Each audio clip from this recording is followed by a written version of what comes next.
huge pyramid is the Castillo. It's dedicated to Kukulkan, who was the Mayan equivalent of the Aztec serpent god Quetzalcoatl. The structure behind it is the Temple of the Warriors. An interesting thing about El Castillo is that it was built on top of a smaller, older pyramid. In fact, some of the other Mayan pyramids have been built over the previous pyramid as many as 6 times, with the old temple still remaining underneath. Ah, the pelota field. The Maya played a game which was kind of a cross between basketball and soccer. Without using their hands or feet, they'd have to knock a hard rubber ball through a slightly larger stone hoop as high as 30 feet off the ground. No such thing as sore losers, mainly because the losers were decapitated. Overlooking the ball court is the Temple of the Jaguars, which also function as box seats for the royalty.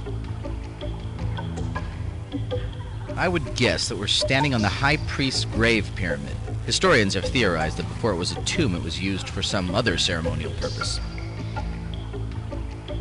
That square building over there is the Casa Colorada. Historians believe it was the house of the High Priest. That's a chalk mule. They were pretty common in Chichen Itza. Generally, if you wanted to be accepted by the gods, you'd place an offering in the chalk mule's hands. I've only seen pictures of them facing away from the temple, though. I wonder why this one's facing inward.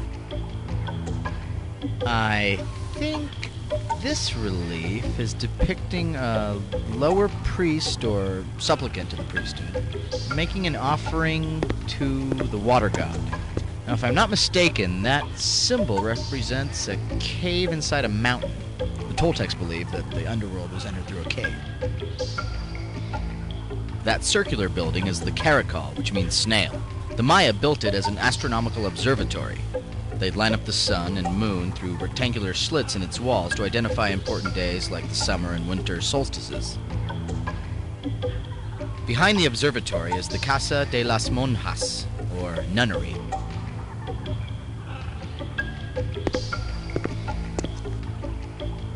Gage, look at this. This is a representation of one of the 9 trials of the underworld. That's definitely Tezcatlipoca, the Toltec god of war.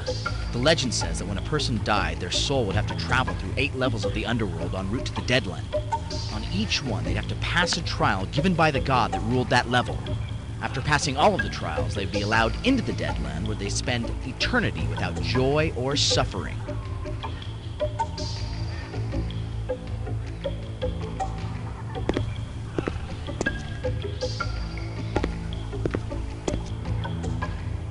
This is a little hard to see, but I think it's a depiction of a ceremony.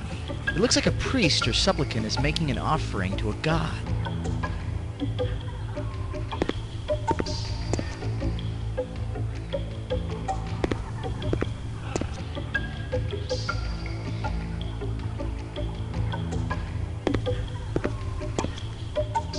This is a Mayan ceremonial calendar. The larger disc has 20 month names inscribed in it, and the smaller one numbers the days. When they're spun, they make a month-day combination where they meet. If you do the math, that's 260 different combinations, each of which represent a day of the ceremonial year. Historians think that certain days of the ceremonial year were reserved for honoring the gods with human sacrifices, bloodletting, and other fun rainy day activities. Hey, what can you say? I guess the Mayans can be summed up with one simple word: fun.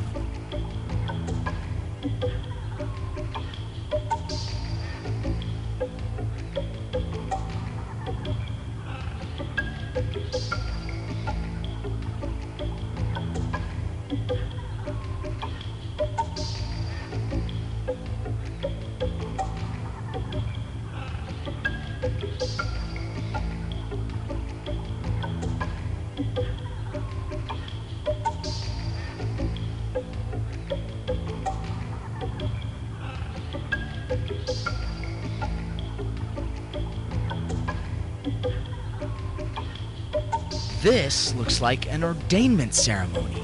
That guy with his head lowered is probably a supplicant to the priesthood who's just passed his rite of initiation. It seems like these scenes are showing ceremonies that take place in this temple. It was destroyed long before anyone had a chance to record any of these murals, so we're the very first ones to see what it might have been used for. Those are Mayan hieroglyphs. They had a pretty sophisticated pictograph writing system. Unfortunately, my Mayan's a little rusty right now. The blue stuff in the bowl is called palm. It's a kind of incense. The Maya used it as an offering to the gods.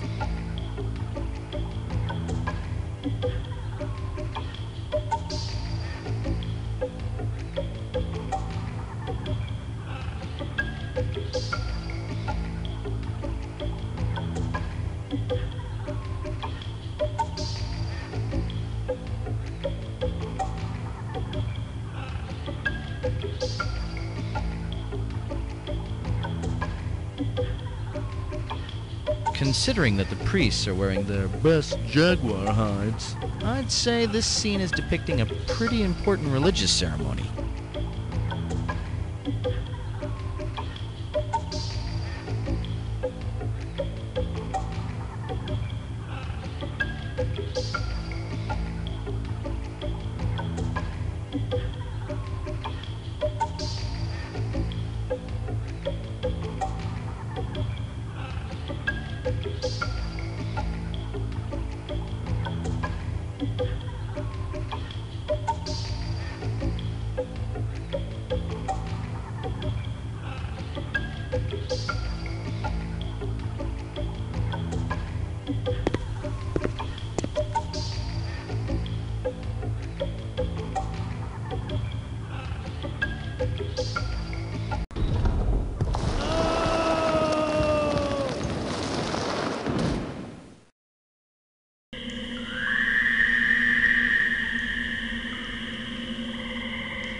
I knew that archaeologists found a series of natural caverns underneath this pyramid, but I don't think anyone's ever been able to figure out what they were used for.